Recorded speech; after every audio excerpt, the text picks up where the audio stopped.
צד שני.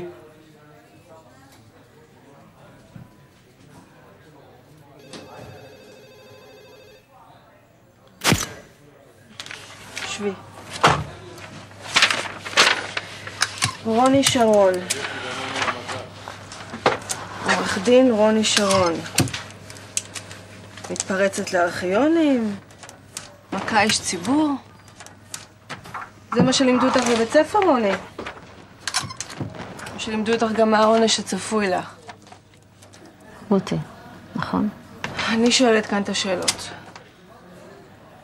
יש לך ילדים, רותי? את נשואה? אני לא חושבת שאת מבינה את המעמד שנקלט אליו, רוני. יש לך הורים, נכון? תסתמי את הפה. איך זה שיש גרוטה על הכביש, אוטו נעלם, אוטו גנוב? אתם נכנסים למסוף, מרגישים את המספר של בעל האוטו, מחזירים את האבדה. כשחוטפים ילדים, כשילד נעלם, ילד איננו, אז פתאום המחשב מתקלקל, אז אי אפשר להיכנס או מה. אני רוצה לדעת, מה את היית עושה אם היו חוטפים לך את... היי, גידי. לאן את הולכת? שתפחת עם הרגל. תגידי, מי את? מי את חושבת שאת? את לא מתביישת איך את מתנהגת? כשאני מדברת עליך, תרשמי כל דבר מה שאני אומרת לך. אז לא אותי אתה, לא אותי, תורידה איך שתורידה. תסתמי את הלא! קח אותה.